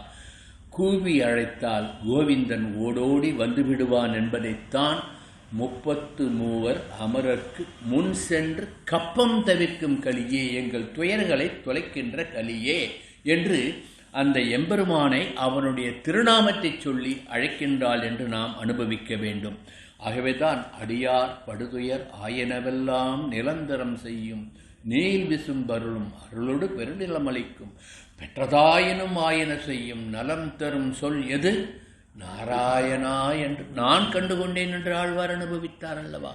ஆகவே ஏய்ப்பு என்னை வந்து அண்டுகின்ற பொழுது உன் பெயரை சொல்லுவதற்கு எனக்கு திராணி இருக்குமோ இருக்காதோ, ஆகவே அப்போதைக்கு இப்போதே சொல்லிவிட்டேன் என்று நமக்கு வழிகாட்டி சென்றிருக்கின்றார்கள் ஆழ்வார்கள் என்பதை உணர்வதற்காகத்தான் கப்பம் தவிர்க்கும் களியே துயிலழாய் என்று ஆண்டாள் இந்த பாசுரத்திலே ஆழ்வார்கள் சொன்னதை, ஆச்சாரியர்கள் சொன்னதை, பகவானே பகவத்கீதையிலே சொன்னதை உள்ளுரை பொருளாக ஒரு வரியிலே எடுத்துச் சொல்லுகின்றாள் என்று நாம் அனுபவிக்க வேண்டும். செப்பமுடையாய் என்று சொல்லுகின்றாள். ஏன் என்ன செப்பம் என்றால் நேர்மையான ஸ்வரூபம் கொண்டவன் என்று நேரடியாக மொழிபெயர்க்கலாம். வலிமை மிக்கவன் என்று பொருள் கொள்ளலாம். செப்பமுடையாய், திரள் உடையாய் என்று சொல்லி நேர்மையாக இருப்பவனே, திரளை உடையவனே, அதாவது மிகுந்த வலிமையை உடையவனே என்று சொல்லுகின்றாள். ஏன் கண்ணனை பார்த்து மிகுந்த வலிமை உடையவன், திறமையை உடையவன், திரளை உடையவன் என்று சொல்கின்றாள் ஆண்டாள் நாச்சியாரே. இன்னொரு நாச்சியார் திருமொழி பாசுரத்திலே ஏலா பொய்கள் உரைப்பான் கண்ணன் என்று சொல்லுகின்றார் அல்லவா. இங்கோ அவன் உண்மையே பேசுபவன், திறமை உடையவன் என்று சொல்லுகின்றாள் என்றால், ஆண்டாள் நாச்சியார் ஏலா பொய்கள் உரைப்பான் என்று சொன்னது வஞ்சக புகழ்ச்சி அணியிலே நமக்கு ரொம்ப வேண்டியவால மறைமுகமாக போற்றுவதற்கு எதிர்மறையாக போற்றுவது ஒரு நேதி அல்லவா. அந்த நேதியிலே சொன்னால் என்று நாம் நாச்சியார் திருமொழி பாசுரத்தை அனுபவிக்க வேண்டும். ஆகவே கண்ணனுடைய பொய்கள் எதுவுமே நேர்மையை உணர்த்துவதாகத்தான் இருக்கும் என்பது இறுதியிலே தெரியும். ஆகவே கண்ணன் பொய்வே சொல்ல மாட்டான். பொய் சொல்வது போல தோற்றமளிக்கும், அது நம்மளுடைய அஞ்ஞானத்தினால் நாம் தெரிந்து கொள்வது. அந்த அஞ்ஞானத்தை விலக்கி அவன் சொன்ன பொருளினுடைய உள்ளே என்ன சொல்லியிருக்கின்றான் சொன்னான் என்பதை உணர்ந்தோம் என்றால் அது உண்மையாக நமக்கு பரிபலிக்கும் என்பதைத்தான் இங்கு ஆண்டாள் சொல்லுகின்றாள் என்று நாம் அனுபவிக்க வேண்டும். அடுத்து வெப்பம் செப்பமுடையாய் திரளுடையாய் வெப்பம் செற்றார்க்கு வெப்பம் கொடுக்கும் விமலா என்று சொல்லுகின்றார். இந்த விமலன், அமலன், நிமலன், நிர்மலன் என்ற இந்த அடைமொழிகள் எல்லாம் பகவானுக்கு அவனுடைய திரளை, அவனுடைய செப்பத்தை, அவனுடைய ஏற்றத்தை சொல்லுவது என்று அனுபவிக்க வேண்டும். அமலன் என்றால் பாபங்களை அழிப்பவன், விமலன் என்றால் அஞ்ஞானம் என்ற தோஷத்தை அழிப்பவன், நிமலன் என்றால் விரோதிகளால் நெருங்க முடியாதவன், நிர்மலன் என்றால் தன்னை அண்டுகின்ற அடியவர்களிடம் குறை காணாதவன், நிர்மனதை உடையவனாக இருப்பான். செப்பமுடையாய் இனிமை, எளிமை, கருணை, தைரியம் என்று எண்ணற்ற குணங்களுக்கு அதிபதியாக உடையவன். ஆகவே இந்த வார்த்தைகளை கொண்டு அமலநாதிபிரான் என்ற பாசுரத்திலே எப்படி திருப்பாணாழ்வார் எம்பெருமானுடைய அந்த கல்யாண குணங்களை அனுபவித்தார் என்று நாம் அனுபவிக்க வேண்டும். அமலன் ஆதிபிரான் அடியார்க்கு என்னை ஆட்படுத்த விமலன், விண்ணவர்கோன் விடையார்பொழில் வேங்கடவன், நிமலன் நின்மலன் நீதிவானவன், நீல்மதில் அரங்கத்தம்மான், திருக்கமல பாதம் வந்து என் கண்ணுள்ளன உட்கின்றதே என்று கரைந்தார் அல்லவா அமலநாதிபிரான் பாசுரத்திலே ஆழ்வார். இப்படி திரளுடையார், சாமர்த்தியமுடையவன் என்று இந்த இடத்திலே அவனுடைய திறமையை, அவனுடைய பரசாமர்த்தியத்தை ஆண்டாள் நாச்சியார் எடுத்து காட்டுகின்றார் என்று நம் பூர்வர்கள் நமக்கு அர்த்தம் சொல்லுவார்கள். தேவர்கள் பிரம்மத்தை அண்டினால் அது அவர்களுக்கு சில படிகள் மேலே சென்று நிற்கும். தேவர்களை விட உயர்ந்த பிரஜாபதிகள் பிரம்மத்தை அண்டினாலும் அவர்கள் அனுபவிப்பதை விட ஒரு படி மேலே போய் நிற்குமாம். இப்படி எல்லோரும் யார் எந்த வகையில் அனுபவித்தாலும் அவர்களுக்கு ஒரு படி மேலே போய் நிற்கின்ற அந்த பரபிரம்மம் கேசவா, நாராயணா, மாதவா, கோவிந்தா, ரட்சமாம் சரணாகதம் என்று நாம் அவனிடம் சரணாகதி பண்ணிவிட்டால் இறங்கி நம் மனதுக்குள்ளே வந்து விடுகின்றான். அந்த அளவுக்கு எளிமையானவன் எம்பெருமான் கோவிந்தன் என்பதை நமக்கு புருஷ சுத்தத்திலே சகர்ஷசீர்ஷா புருஷா சகஸ்ராட்சசகஸ்ரபாத் சபூமிம் விஸ்வதோ மிருத்வா அத்யதிஷ்டதசாங்குலம். தேவர்கள் பிரஜாபதிகள் எல்லாம் எப்படி அவனை நினைத்தாலும் 10 அங்குலம் ஒசரமா நிற்பானா. ஆனால் நாம் தேவர்களா சாதாரண சேதனர்கள் பக்தியால் அவனை உள்ளத்தில் கொண்டோம் என்றால் அவன் ஓடோடி வந்து நம் உள்ளத்தில் புகுந்து விடுவான் என்பதுதான் இந்த புருஷ சுத்த வாக்கியங்கள் நமக்கு உணர்த்துகின்றது. அதைத்தான் இங்கு ஆண்டாள் நாச்சியார் திரளுடையாய், தேவர்களுக்கு அணுக முடியாத அளவுக்கு உயர்ந்து உயர்ந்து உயர்ந்து கொண்டே செல்லுகின்ற திரள் பக்தர்களுக்கு அணுகும் வகையில் தாழ்ந்து தாழ்ந்து தாழ்ந்து வந்து உள்ளத்தில் குடிகொள்கின்ற திரள் என்று திரளுடையாய் என்ற வார்த்தையிலே ஆண்டாள் சொல்லுகின்றாள் என்று நாம் அனுபவிக்க வேண்டும். ஆகவே ஸ்ரீமன் நாராயணனுடைய சொரூபமாகிய கண்ணன் நம் கப்பம் தவிர்ப்பான். அவன் வேதம் சொன்னது போல் அணோர் அணியான், அணுவுக்கும் அணுவானவன். மகதோ மகியான், மகத்து என்றால் பிரம்மாண்டம், அளக்க முடியாதது. அப்படி அளக்க முடியாததுக்கும் அளக்க முடியாமல், அதைத்தான் இந்த வேதமாகிய புருஷ சுத்த வாக்கியத்திலே சொன்னதை இப்போ சற்று முன் எடுத்து சொன்னேன். ஆக அவர் எம்பெருமான் அணுவிலும் அணுவாக இருப்பான், மகத்திலும் மகத்தாக இருப்பான் என்பதால் அவனை திரள் உடையாய், அத்தகைய திரளை, செப்பத்தை உடையவன், பெருமையை உடையவன், வலிமையை உடையவன் என்று ஆண்டாள் நாச்சியார் செப்பமுடையாய் திரளுடையாய் என்று சொல்லுகின்றார். செற்றார்க்கு வெப்பம் கொடுக்கும் விமலா என்று சொல்லுகின்றார். செற்றார்க்கு என்றுதான் சொல்லுகின்றாள் என்றால் பக்தர்களுக்கு வெப்பம் கொடுக்க மாட்டாள். தன்னை மறுத்தவர்களுக்கு, எதிரிகளுக்கு அவன் வெப்பத்தை கொடுத்து அவர்களையும் தன் வசப்படுத்துவான் என்பதுதான் இங்கு நாம் அனுபவிக்க வேண்டும். இதைத்தான் இவனுடைய திரளை சொல்லுவதற்கான் திருச்சந்த விருத்தத்திலே ஆழ்வார் அனுபவிப்பார். ஒரு பாசுரத்திலே சுருக்குவாரை இன்றியே சுருங்கினாய் சுருங்கியும் அணோர் அணியாம், வேத வாக்கியத்தினுடையது. யாராவது அவனை சுருக்கி சுருக்கி சுருக்கினாரா? இல்லையே. அவன் அணுவுக்கும் அணுவாக சுருங்கி விட்டானாக வாமனனாக வந்து நின்றான். பெருக்குவாரை இல்லாமல் பெருகினாய் என்று சொல்லுகின்றார். யாராவது உன்னை உயர்த்தி பிடிச்சி இழுக்கணுமா, ரப்பரை இழுக்கிற மாதிரி வேண்டாம். நீயே திரிவிக்கிரமனாக உயர்ந்து மண்ணுலகையும் விண்ணுலகையும் தாண்டி நின்றாய் அல்லவா, அதல்லவா உன்னுடைய பிரபாவம் என்று திருச்சந்த விருத்தத்திலே பெருக்குவாரை என்றியே பெருக்கமெய்து பெற்றியோய் என்று பாராட்டுவதைத்தான் திரளுடையாய் என்றும் செப்பமுடையாய் திரளுடையாய் செற்றார்க்கு வெப்பம் கொடுக்கும் விமலா என்றும் ஆண்டாள் நாச்சியார் இங்கு அனுபவிக்கின்றாள் என்று நாம் அனுபவிக்க வேண்டும். இப்படி ஆசிரிதர்களுக்கு, தன்னை அண்டினவர்களுக்கு எளியவனாக சௌலபியனாக வந்து நம்மை ஆட்கொள்கின்ற அந்த எம்பெருமான் அவனை எதிர்ப்பவர்களுக்கு வெப்பம் கொடுப்பவனாக இருப்பான் என்பதை ஆண்டாள் நாச்சியார் இந்த பாசுரத்திலே சொல்லுகின்றார். முண்டக உபனிஷத் பாசுரத்திலே முண்டக உபனிஷத்திலிருந்து வேத வாக்கியத்தை சொல்லி கீழ்ப்பாசுரம் நாம் அனுபவித்த பொழுது நம் சரீரத்தை எப்படி பகவான் உரைகின்றான் என்பதை, இந்திரியங்கள் எப்படி நம்மை கட்டுப்படுத்துகின்றன என்பதை அனுபவித்ததை இங்கு நினைவில் கொள்ளுங்கள் என்று மட்டும் சொல்லுகின்றேன்.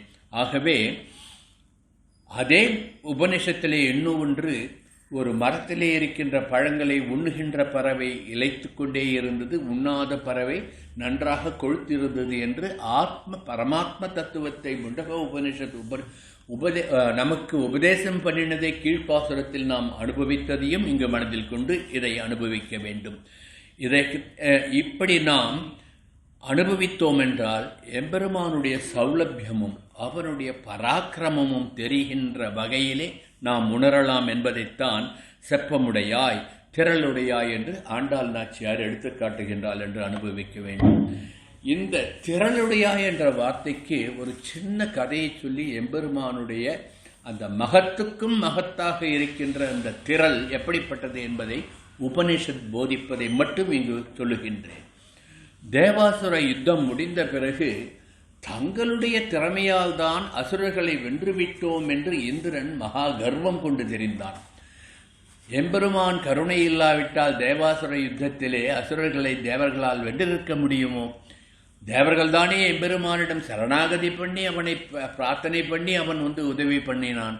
அந்த உதவியை மறந்து இந்திரன் அகங்காரத்தினால் மமதையினால் தன்னுடைய பெருமையினால் தன்னுடைய பராக்கிரமத்தினால் வென்றுவிட்டோம் என்று நினைத்த பொழுது அவனுக்கு பாடம் புகட்டுவதற்காக எம்பெருமான் ஒரு பூதம் போல் அவரை தோன்றி மிரட்டினானாம். அப்படி தன் எதிரே தோன்றிய அந்த பூதத்தை பரபிரம்மம் ஒரு பூதமாக உருவெடுத்து மிரட்டுகின்றான். அக்னியை விட்டு இந்த பூதத்தை அழித்து விட்டு வா என்று சொன்னான் இந்திரன். அந்த பூதம் ஒரு துரும்பை கிள்ளி எதிரிலே போட்டு இந்த துரும்பை எரித்து விட்டு என்னிடம் போருக்கு வா என்றது. அக்னியால் அந்த துரும்பை எரிக்க முடியவில்லை. உடனே வாயு பகவானை அனுப்பி, வாயுவே நீ போய் அந்த பூதத்தை அழித்து விட்டு வா என்று சொன்னான். அப்பொழுதும் அந்த பூதம் சொன்னது, ஒரு துரும்பை எடுத்து போட்டு இந்த துரும்பை நீ நகர்த்திவிட்டு என்னிடம் போருக்கு வா என்றது. அந்த துரும்பை ஒரு அற்பமான துரும்பு, எம்பெருமானால் போடப்பட்ட துரும்பு என்பதால் அதை வாயு பகவானால் நகர்த்தக்கூட முடியவில்லை. இவர்கள் இருவரும் தோற்று ஓடி வந்து இந்திரனிடம் சொல்ல, நான் பராக்கிரமசாலி, நானே போய் அவனை அடக்குகின்றேன் பார் என்று அவன் அடக்குகின்றான். அடக்க முயற்சி பண்ணுகின்றான், முடியவில்லை. அப்பொழுது இந்திரன் சரணாகதி பண்ணான். உடனே அந்த பூதம் மறைந்து போய்விட்டது. மறுபடியும் அவனுக்கு இருமாப்பு வந்து விட்டது. பார், அக்னியே நீ போனாய், உன்னால் அழிக்க முடியவில்லை. வாயுவே நீ போனாய், உன்னால் அழிக்க முடியவில்லை. நான் சென்றேன், அந்த பூதம் மறைந்து போய்விட்டது, என்னை கண்டு பயந்து போய்விட்டது என்று வெளியிலே பீற்றிக் கொண்டான். ஆனால் உள்ளே நடந்தது என்ன? சரணாகதி பண்ணி அந்த பூதம் மறைந்தது. ஆனால் பூதம் யார்? எம்பெருமான். வெளியிலே இது சொன்ன உடனே பார்வதி தேவி மறுபடியும் இந்திரன் முன் தோன்றி, அற்பனே, உனக்கு தெரியவில்லையா? நீ பண்ண சரணாகதியினால் தான் அந்த பூதம் மறைந்தது என்பதை புரியவில்லையா? அந்த பூதம்தான் எம்பெருமான் சாட்சாத் ஸ்ரீமன் நாராயணன் என்பதை உணர்த்தி, அவன் அருளால் தான் தேவாசுர யுத்தத்திலே நீ வெற்றி பெற்றாய் என்பதை உணராமல் தெரிகிறாயே என்று சொல்லும் பொழுதுதான் இந்திரன் தன் தவறை உணர்ந்து எம்பெருமானுடைய பாத கமலங்களிலே சரணடைந்தான் என்று உபனிஷத்திலே ஒரு கதை சொல்லி எம்பெருமானுடைய திரளுடையாய் என்று ஆண்டாள் இந்த கதையை இந்த ஒரு வார்த்தையிலே சொல்லி இருக்கின்றாள் என்று நாம் அனுபவிக்க வேண்டும். செப்பமுடையாய் திரளுடையாய் செற்றார்க்கு வெப்பம் கொடுக்கும் விமலா துயிலழாய் என்று சொல்லுகின்றார். பிரகலாதனுடைய கதையும் இங்கு நாம் அனுபவித்து பார்க்க வேண்டும். தூணிலும் இருப்பான் துரும்பிலும் இருப்பான் என்று அந்த எம்பெருமானுடைய மகத்துவத்தை எடுத்துக்காட்டி நரசிங்க பெருமாளாக வந்து பக்தனை காப்பாற்றினான் அல்லவா, அதையும் இங்கு நாம் நினைத்து பார்க்க வேண்டும். அதெல்லாம் சொல்றதுன்னா இப்பயே மணி 8 நாடி இல்லைன்றதுனால நினைத்து பார்த்து கொள்ளுங்கள் என்ற மட்டும் சொல்லிவிடுகின்றேன்.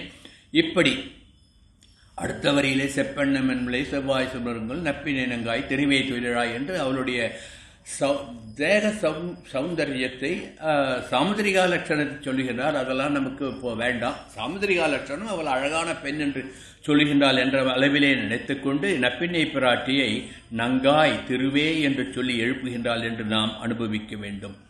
இங்கே முக்கியமாக உக்கமும் தட்டொலியும் தந்து உன் மணாலனை இப்போதே எம்மை நீராட்டேலோர் எம்பாவாய் பாசுரத்தை முடிக்கிறார். உக்கம் என்றால் என்ன, தட்டொலி என்றால் என்ன என்று இங்கு நாம் அனுபவிக்க வேண்டும். உக்கம் என்றால் விசிறி, தட்டொலி என்றால் கண்ணாடி. இப்போ எல்லாரும் கோவிலுக்கு வந்தீங்க இல்லையா, யாராவது வாசலில் போட்டுக்கிற கோலத்தை பார்த்தீங்களா? உக்கமும் தட்டொலியும்ட்டு இன்றைய பாசுரத்தினுடைய விளக்கத்தை நான் இப்போ உருகி இவ்வளோ நாள் சொல்கிறத இந்த கோலத்திலேயே மாமி காட்டிட்டேன். உக்கமும் தொட்டில் அதுதான் உண்மையான உணர்வு.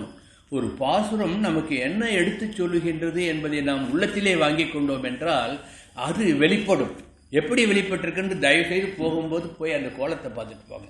விசிறியை போட்டிருப்பா, கண்ணாடியை போட்டு காட்டியிருப்பா. உக்கமும் தட்டொலியும் தந்து உன் மணாலனை எழுப்பிட்டு கண்ணனை ஆண்டால் பிரார்த்தித்தது போன்று இது சிம்பாலிக்காலாக என்று ஆங்கிலத்தில் சொல்வார்கள். அப்படி ஒரு உருவகப்படுத்தி மாமி அழகாக வாசலில் கோலம் போட்டிருக்கிறத நாம் அனுபவிக்கணும். அதுதான் அவளே ஆண்டாள் ரூபத்தில் நமக்கு வந்து அனுகிரகம் பண்ணியிருக்கான்னு நாம் வந்து அவளுடைய பாதார விண்ணங்களை படுகின்றேன்.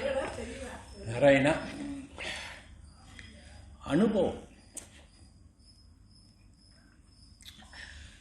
அனுபவம்தான் பாசுரத்தை நாம் எப்படி நம் மனதிலே வாங்கிக் கொள்கின்றோம் என்பதுதான் வார்த்தையிலே வரும், நம் செயல்களிலே வரும் என்பதை நிதர்சனமாக நமக்கு எடுத்து காட்டியிருக்கின்றார்கள்.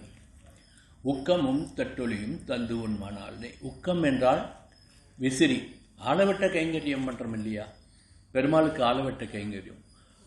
அதே மாதிரி தட்டொலி, கண்ணாடியை காமிச்சு பெருமாளுக்கு. எதுக்கு பெருமாளுக்கு கண்ணாடி காமிக்கிறோம்? இப்போது ஷோடச உபச்சாரம் பண்ணும் பொழுது தினமும் பெருமாளுக்கு திருவாராதனை நடக்கிறது இல்லையா, அந்த ஷோடச உபச்சாரத்திலே பெருமாளுக்கு வந்து எல்லா உபகாரமும் பண்ணிட்டு உக்கம் விசிறுவா, தட்டொலி பெருமாளுக்கு கண்ணாடி காமிப்பா. ஏன்னா விசிறினால் என்ன வரும்? காத்து வரும். அந்த காத்து விசிறுபவனுக்கு மட்டுமா கிடைக்கின்றது? பக்கத்தில் இருக்கிற எல்லாருக்கும் கிடைக்கின்றது.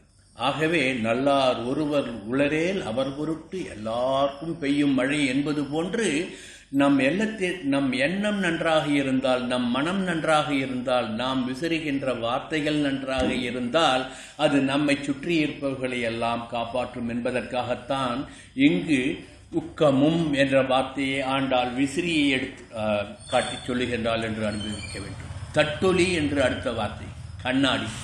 கண்ணாடி என்ன பண்ணும்? நாம் தன்னிடம் பார்க்கின்ற பிம்பத்தை பிரதிபலிக்கும். நாம் கண்ணாடியில் பார்த்தோம்னா நம்ம பிம்பம் தெரியும். எம்பெருமான் கண்ணாடியை பார்த்தோம்னா எம்பெருமானுடைய ஸ்வரூபம் தெரியும். ஆனால் நம் உள்ளத்திலே இருக்கின்ற அழுக்கு கண்ணாடியில் ஒட்டிக்குமோ? நம் மேலே வந்து இருக்கின்ற அழுக்கு தெரியும், ஆனால் அதில் ஒட்டிக்கொள்ளாது. அதுதான் கண்ணாடியோட தன்மை. ஆகவே நம் உள்ளத்தில் அழுக்கு இருந்தாலும் அது எப்படி அங்கு ஒட்டிக்கொள்ளவில்லையோ, கண்ணாடியில் ஒட்டிக்கொள்ளவில்லையோ, அப்படி நாங்கள் பிழைகள் பல செய்து உன்னை நாடி வந்து இருந்தாலும் எங்கள் பிழைகளை பொறுத்து அந்த பிழைகள் உன்னை ஒட்டாதவாறு நீ நிர்மலனாக இருக்கின்றாய், மகத்துக்கும் மகத்தாக இருக்கின்றாய், திரளுடையவனாக இருக்கின்றாய். ஆகவே கண்ணா எங்களை வந்து காப்பாற்று என்று வேண்டுவதற்காகத்தான் சம்பிரதாயத்திலே கண்ணாடியை காட்டுவது. கண்ணாடி எப்படி பிம்பத்தை பிரதிபலிக்கும், ஆனால் பிம்பத்தில் இருக்கின்ற அழுக்கை உள்வாங்காதோ, அதே போன்றுதான் எம்பெருமான் நம்மை ரட்சிப்பான். நம் உள்ளத்தில் இருக்கின்ற அந்த அழுக்கோடு போனாலும் அவன் நம்மை ரட்சிப்பான் என்பதை உணர்த்துவதற்காகத்தான் இந்த ஆலவட்ட கைங்கரியம், கண்ணாடி எம்பெருமானுக்கு சமர்ப்பிக்கின்ற கைங்கரியம் என்று திருவாராதனத்திலே படுகின்றார்கள். இந்த ஆண்டாள் பாசுரத்தினுடைய உள்பொருளை உணர்ந்ததால் தான் அம்மையார் அழகா உக்கமும் தட்டொலியும் திருக்கோலம் போட்டு அங்கே வாசலில் கோலம் போட்டு காமிச்சிருக்கா. இதை உள்ளே வரும்போதே அனுபவிச்சுட்டே உள்ளே வந்தேன். அது இங்கே உங்கள் எல்லாருக்கும் சொல்லியிருக்கேன். போகும்போது நீங்கள் எல்லாரும் அனுபவிச்சுட்டே உள்ளே போகும். இப்படி ஒரு பாசுரத்தை நாம் மனதிலே கொண்டோம் என்றால் அந்த பாசுரம் சொல்லுகின்ற தத்துவம் என்ன, அந்த நிலைப்பாடு என்ன, அதனால் நமக்கு என்ன பலன் என்பதை மனதிலே வாங்கி கொண்டோம் என்றால் நம்முடைய அகத்தில் இருக்கின்ற அகங்காரங்கள் ஒழிந்து அஞ்ஞானம் ஒழிந்து எம்பெருமான் சதா சர்வ காலமும் இங்கு குடியிருப்பான் என்பதுதான்.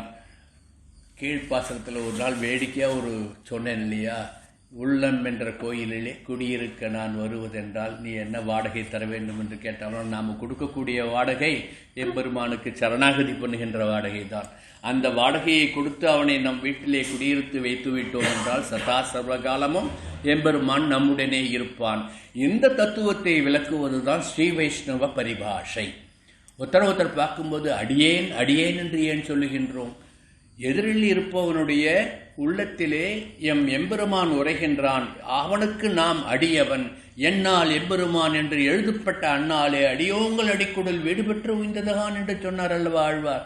ஆகவே எம்பெருமானுடைய வாசஸ்தலமாக நம் எதிரில் இருப்பவர்கள் இருக்கின்றார்கள். அவர்கள் உள்ளத்திலே எம்பெருமான் இருக்கின்றான் என்று நினைத்து அடியேன் என்று வணங்குகின்றோம் அல்லவா. அந்த எம்பெருமானை வணங்குகின்றோம், இந்த சரீரத்தை வணங்கவில்லை என்று வைஷ்ணவம் நமக்கு எடுத்துக்காட்டுவதையும் இங்கு நாம் உணர வேண்டும். உக்கமும் தட்டொலியும் தந்து உன் மணாலனை எங்களுக்கு தாய் என்று கேட்கின்றாளே. கண்ணனை நேற்று என்ன அனுபவித்தோம்? கண்ணன் எல்லாருக்கும் பொது, உனக்கு மட்டும் சொந்தம் கிடையாதுன்னு சொல்லி பார்த்தோம் இல்லையா. பிருந்தாவனமும் நந்தகுமாரனும் யாவருக்கும் பொது செல்வம் என்றோ என்று முதலாக இந்த எல்லோருக்கும் பொது என்ற அந்த தத்துவத்தை உபதேசம் பண்ணால் ஆண்டாள் தான்.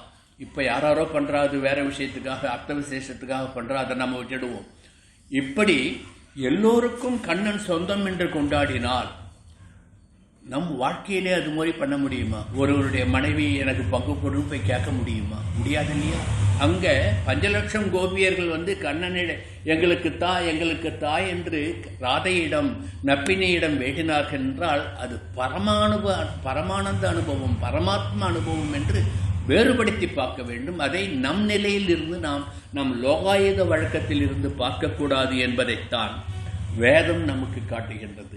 அந்த ஒரு பெரும் மகத்திலிருந்து ஒரு கிள்ளி ஒரு பொருள் எடுத்தோம்னா அதுலேருந்து ஒரு பொட்டு கூட குறையவே குறையாது. ஏன்னா அது பூர்ணம், எப்பொழுதும் பரிபூர்ணம். அதைத்தான் பூர்ணமத பூர்ணமிதம் பூர்ணாத் பூர்ணமுதஸ்யதே பூர்ணஸ்ய பூர்ணமாதாய பூர்ணமேவாவ வசிஷ்யதே என்று வேதம் சொல்லும்.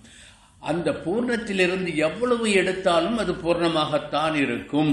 இதைத்தான் நம் மாடர்ன் சயின்ஸ் சொல்றது இன்ஃபினிட்டி என்று. முடிவிலி என்று இன்ஃபினிட்டிக்கு தமிழ்படுத்தலாம்.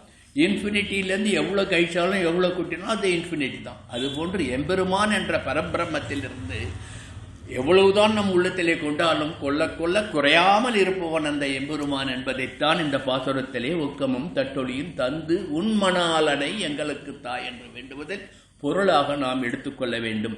இப்படி உக்கமும் தட்டொலியும் தந்துன் மலாலனை இப்போதே எம்மை நீராட்டேலோர் எம்பாவாய் பாசுரத்தை முடிக்கிறார். இந்த நீராட்டம் என்பது கிருஷ்ணானுபவம். திருப்பாவியில் எந்த ஒரு இடத்திலும் ஒரு நதிக்கரையையோ ஒரு குளக்கரையையோ உருவப்படுத்தி காட்டவில்லை. ஆனால் நீராட்டம் என்று நீராட்டத்தை பற்றி பேசுகின்றாள் என்றால் 7 பாசுரங்களிலே பாடுகின்றார். ஆக நீராட்டம் என்பது கிருஷ்ணானுபவம், பகவத் அனுபவம் என்றுதான் நீராட்டம் என்று 2வது பாசுரத்திலே நாம் அனுபவிக்கின்ற பொழுது அனுபவித்ததை இங்கு மனதிலே கொள்ளுங்கள். ஆகவே ஏல் ஓர் எம் பாவாய், அருமையான தமிழ் வார்த்தைகள். ஏல் என்றால் தெளிந்து, ஓர் என்றால் உணர்ந்து, எம் பாவாய் எம் பாவியே நீங்கள் நம்மளை கூப்பிடுறா பாவியே என்று நம்ம எல்லாரையும் கூப்பிட்டு ஏல் தெரிந்து ஓர் உணர்ந்து எம்பெருமான் தான் சரணாகத வத்சலன், கூவி அழைத்தால் கோவிந்தன் ஓடோடி வருவான் என்று எம்பெருமானுடைய திருநாமங்களை நான் எப்படி நப்பினை பிராட்டியிடம் கூவி அழைத்தேனோ அதுபோன்று நீங்கள் எம்பெருமானை உள்ளத்தோடு உள்ளன்போடு பக்தி மிகுதியால் கூவி அழைத்தால் கண்ணன் ஓடோடி வருவான் என்பதை இந்த பாசுரத்தினுடைய உட்பொருளாக வைத்து நமக்கு உபதேசம் பண்ணியிருக்கின்றாள் ஆண்டாள் என்ற அளவிலே இந்த பாசுரத்தினுடைய உட்பொருளை நிறைவு பண்ணுகின்றேன். ஆண்டாள் திருவடிகளே சரணம். கவிதாக்கிக சிம்மாய கல்யாணகுணசாலினி ஸ்ரீமதே வெங்கடேசாய வேதாந்த குரவே நமஹ. எல்லாரும் ஒரு நிமிஷம் அந்த கோலத்தை பார்த்துட்டு வாங்க.